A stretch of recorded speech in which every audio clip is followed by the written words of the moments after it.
گے، اس طرح بنی اسرائیل نے اختلاف کیا۔ آپ سے زیادہ کیجیے کہ بیرونی نقل و حرکت، بیرونی نقل و حرکت اس کی اہمیت یہ ہے کہ ہم تو ابھی تک اس کو ایک احسان یا اس کو ایک نفل یا اس کو ایک ضروری زائد کی سمجھ رہے ہیں، جبکہ آپ روایت پڑھیے، حدیث پڑھیے تو آپ کو اندازہ ہوگا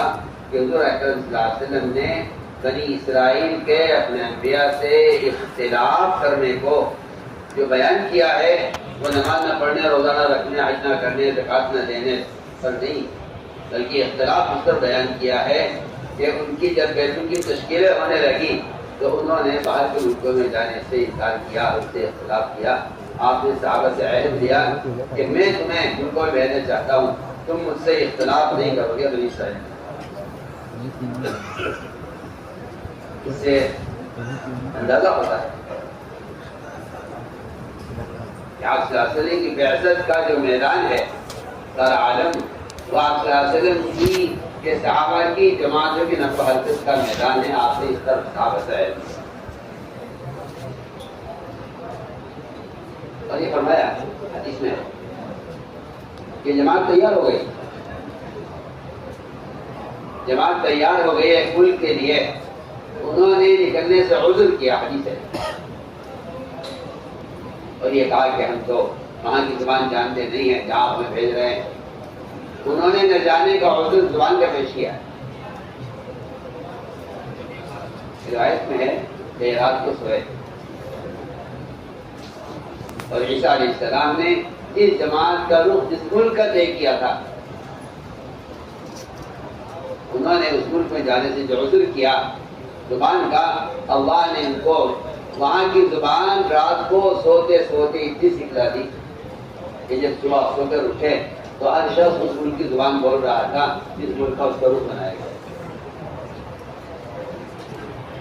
یہ میں ایک بات عرض کرتا ہوں، اس کو اگر کسی شخص کو مالی یا فرصت کی اللہ سہولت دے اور وہ اس سہولت کے باوجود ملکوں کے تقاضے پورا نہ کرے،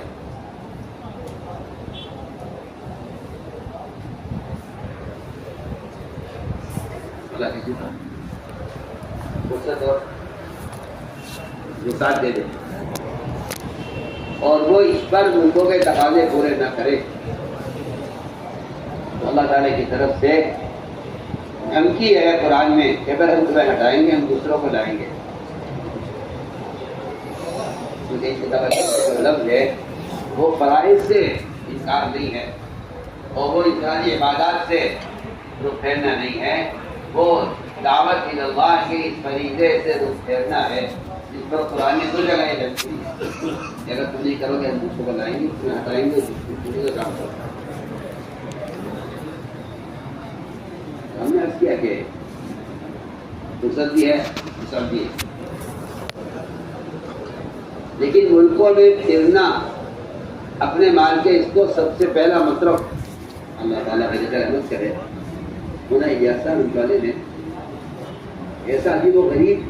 حملہ تیار کیا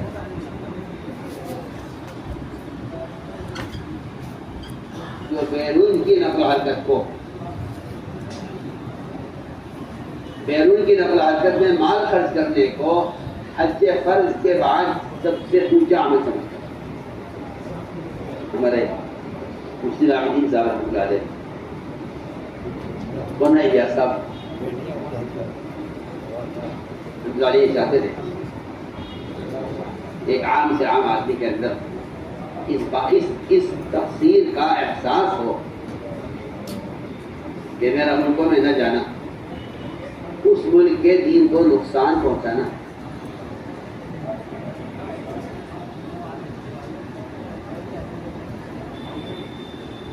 انہوں نے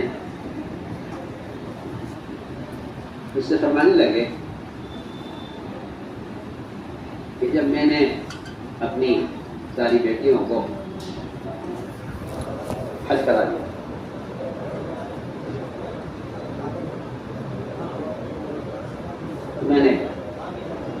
عقیدہ تھا، میں نے چاہا کہ میں اس میں ان کی مدد کر لوں، اور وہ حج فرض سے فارغ ہو گئی، شادی ہو گئی، بچی ہو گئی، شادیاں ہو گئی تو ان کے شوہروں نے کہا سبھی بیٹی کہ ہم چاہتے ہیں ایک حج وہ ہمارے ساتھ کریں، میاں بیوی وہ بھی حج کیے ہوئے تھے، ان کے شوہر یہ بھی حج کیے، انہوں نے انتظام کیا پیسے کا، اور جب تیاری مکمل ہونے کو ہوئی تو آ کر صاحب سے اجازت لی کہ ہمارا ارادہ نفلی حج کا ہے، ہم حج کر چکے ہیں، اور ہمارے شوہروں کا اصرار ہے کہ ہم اپنے ساتھ حج میں لے کے جائیں۔ اسلام نے فرمایا کہ تم حج فرض ادا کر چکی ہو، اگر تمہارے پاس حج کے برابر خرچ کا انتظام ہے تو تمہارے لیے شرعاً اس مال کو کسی ملک میں جا کر خرچ کر دینا نفلی حج کرنے سے بدل جہاں افضل اور اہم۔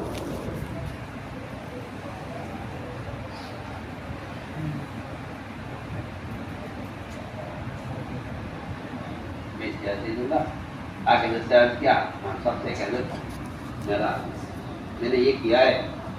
فرمایا کہ بالکل صحیح، ایک ملک حج کی فرضیت کو نہ جانتا ہو اور ایک ملک کا مسلمان بار بار نفلی حج کرتا ہو، مان لے کہ تمہارا یہ تم نے جو خرچ جمع کیا ہے نفلی حج کے لیے، اس خرچ کو فلاں ملک میں جمع بنا کر لے جاؤ اور اس مال کو وہاں خرچ کرو۔ سب نے سب نے اس پر اپنے گھر کی جماعت بنائی، وہ جو حج کے لیے جا رہے تھے ان کا سب کرو مشورے سے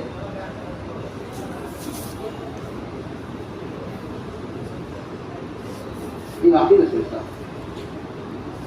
لوگ خرچ کرتے کرتے یہاں پہنچے کہ نوافل پر خرچ کرو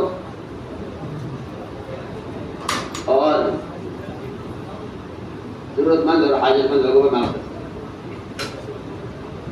حالانکہ آپ قرآن پڑھیے تو آپ کو پورے قرآن حدیث میں کہیں نفلی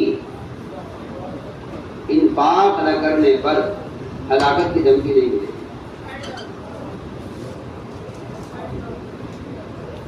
نفلی انفاق نہ کرنے پر ہلاکت کی دھمکی کہیں نہیں ملے گی۔ آپ پورا قرآن پڑھیے، اگر ایک آدمی نفلی انفاق نہیں کرتا اس کے لیے کوئی ہلاکت کی دھمکی نہیں، اشارہ بھی نہیں، اور وہ جنت میں بغیر حساب کے داخل ہو۔ اگر قرآن نے مال خرچ نہ کرنے میں ہلاکت کی دھمکی دی ہے تو صرف ان کو دی ہے جو اللہ کے راستے میں نکلنے پر مال خرچتا ہے۔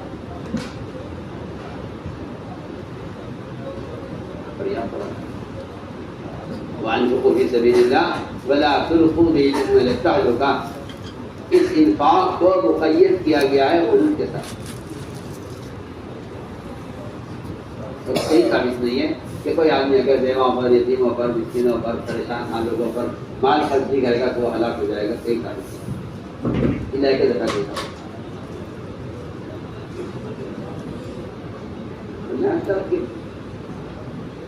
ہم بیرون کی نقل حرکت یہ صحابہ کے انفاق کا ایک مستقل باب ہے۔ ایسا نہیں ہے کہ ہم اس کے علاوہ سبل خیر میں مال خرچ کرنے کو خروج کا متبادل بنا لیں، اس کی کوئی گنجائش سبل خیر میں مال خرچ کرنے کو ہم اس کو خروج کا متبادل بنا لیں، اس کی کوئی گنجائش نہیں۔